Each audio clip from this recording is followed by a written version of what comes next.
بسم اللہ الرحمن الرحیم۔ السلام علیکم ناظرین، فدا عادل ہوں اور آپ ڈیلی میدان دیکھ رہے ہیں۔ صدارتی الیکشن ہوا، نتیجہ آپ کے سامنے ہے۔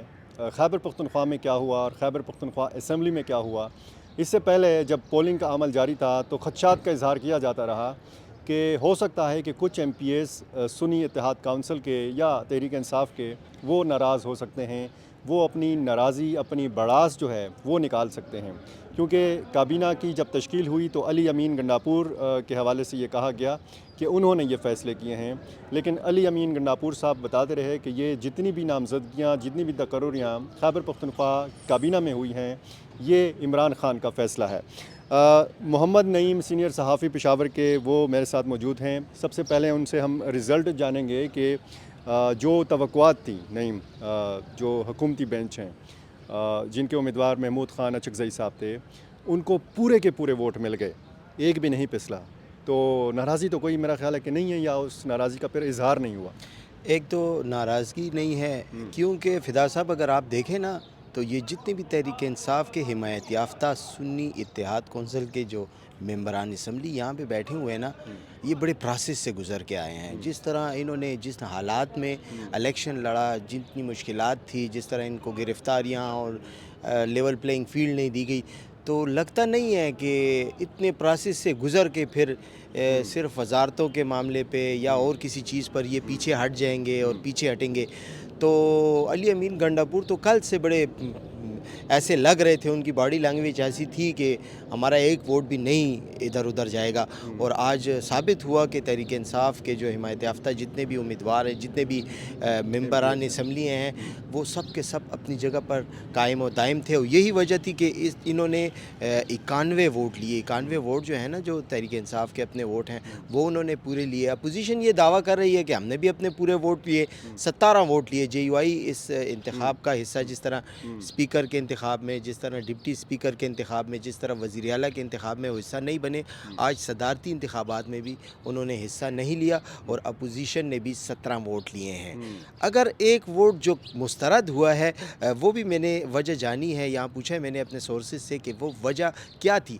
یہ ایسا ہوتا ہے کہ صدارتی ووٹ جب آپ دیتے ہیں تو اس پر ایک پہ کراس کا نشان لگانا ہوتا ہے، تو وہ جو ووٹر تھا اس نے کراس کی جگہ پر گڈ کا نشان لگایا ہوا تھا، تو ایسا لگ رہا ہے کہ کوئی جان بوجھ کر اس نے اس کو مسترد نہیں کروایا، یا اس لگانے میں اس کو غلطی کی، تو ایک ووٹ مسترد ہوا ہے۔ 91 ووٹ محمود خان اچکزئی صاحب نے لیے ہیں، آصف علی زرداری نے 17 ووٹ لیے ہیں، تو خیبر پختونخوا اسمبلی میں تو پہلے سے واضح تھا کہ تحریک انصاف جیتے گی۔ سنی اتحاد کونسل اچکزئی صاحب جیتے ہاں ہیں، بالکل۔ ٹھیک ہے۔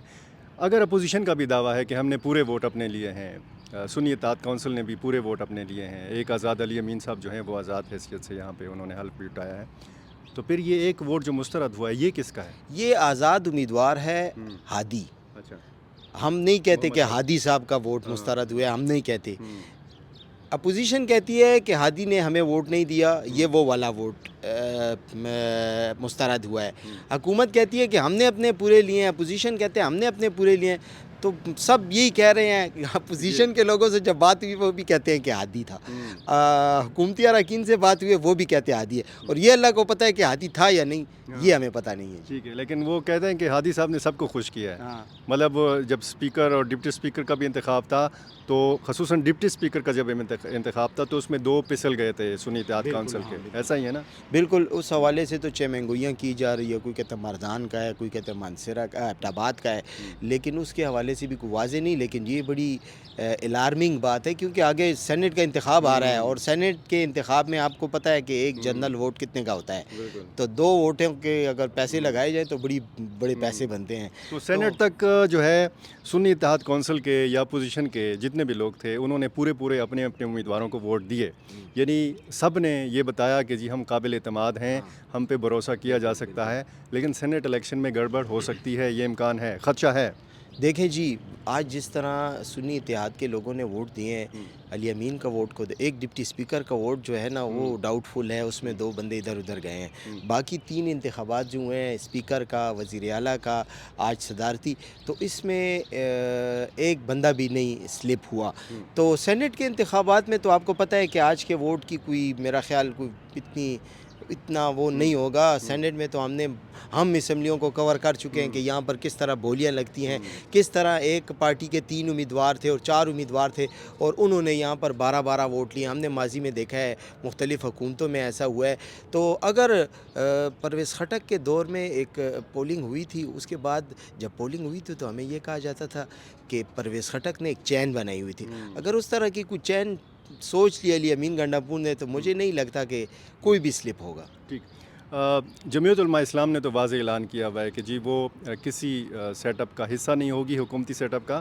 اور پھر انہوں نے انتخاب جتنا بھی عمل ہوا وزیر اعظم کا, صدارتی اسپیکر, ڈپٹی اسپیکر, قومی اسمبلی میں, اسمبلیوں میں, صوبائی اسمبلی میں, لیکن آنے والے سینٹ الیکشن میں آپ کو کیا لگتا ہے کہ جمعیت علماء اسلام خود اس سینٹ الیکشن میں بھی حصہ لے گی اور اس پروسیس کا بھی حصہ ہوگی؟ دیکھیں جی, اگر سینٹ انتخابات تک اگر یہ فیصلہ ہو جاتا ہے مخصوص نشستوں والا, تو پھر تو اگر اسکور دیکھا جائے تو پھر جے یو آئی اپنا ایک سینیٹر کامیاب کروا سکتی ہے خیبر پختونخوا اسمبلی میں. 17 یا 18 کا اسکور ہوتا ہے جو اس کے پاس مطلوبہ ہدف ہوگا. تو اگر جے یو آئی اپنا ایک بندہ سینٹ کے انتخابات سے بائیکاٹ نہیں کرتی اور اپنا ایک بندہ سینٹ بھجواتی ہے تو یہ ان کے لیے بڑی بات ہوگی, یہ چھوٹی بات نہیں ہے. اور مجھے نہیں لگتا کہ سارے انتخابات کو دیکھا جائے وہ اپنی جگہ, کیونکہ سینٹ ایسا ہے کہ وہ نہ کوئی حکومت کا حصہ بننا ہے. ایون سینیٹر جائے گا وہ وفاق میں ہو سکتا ہے اپوزیشن میں بیٹھے, ان کے جو کام ہیں اس کو خود مولانا صاحب اسمبلی میں ہیں. ہاں اسمبلی میں ہے تو وہ روکے. تو مجھے نہیں لگتا کہ جے یو آئی اس سے بائیکاٹ کرے گی, کیونکہ ایک سینیٹر کے بننے کا ان کے پاس اسکور پورا ہے. یہ جو مخصوص نشستوں کے حوالے سے پشاور ہائی کورٹ کا فیصلہ ہے, اسٹے ہے اس پہ, اسی وجہ سے انہوں نے حلف بھی نہیں اٹھایا.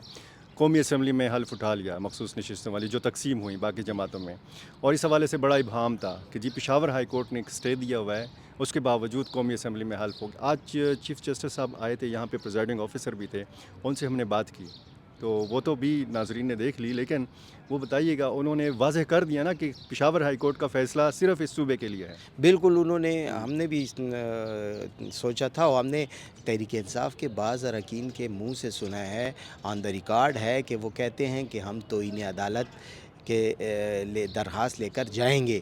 لیکن چیف جسٹس نے آج یہ کہا کہ جو فیصلہ ہوا ہے پشاور ہائی کورٹ میں, جو حلف اٹھانے سے ان کو روک دیا گیا ہے, وہ فیصلہ صرف پشاور کے حد تک. انہوں نے کہا ہے کہ قومی اسمبلی کا جو فیصلہ ہے وہ سپریم کورٹ دیکھے گا, وہ سپریم کورٹ دیکھے گا. اور ان کا جو فیصلہ ہے وہ ہم نے کیا ہے.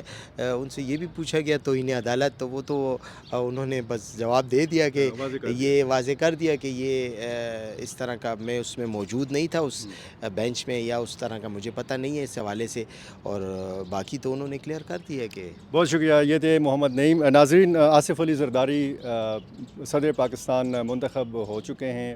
جو نتائج اسمبلیوں سے اور قومی اسمبلی سے, پارلیمان سے آیا ہے, تو اس کے مطابق اب دیکھنا یہ ہے کہ مفاہمت کے بادشاہ آصف علی زرداری آنے والی دنوں میں کیا کردار ادا کرتے ہیں. اور خصوصاً خیبر پختونخوا کے حوالے سے ہم جب بات کرتے ہیں تو خیبر پختونخوا اور پھر مرکز کی جو محاذہ رائی کا ایک تاثر ہے, اس حوالے سے بھی بڑی امید کی جا رہی ہے کہ صدر مملکت جب حلف اٹھائیں گے آصف علی زرداری تو وہ اپنا بھرپور کردار ادا کریں گے. بہت شکریہ.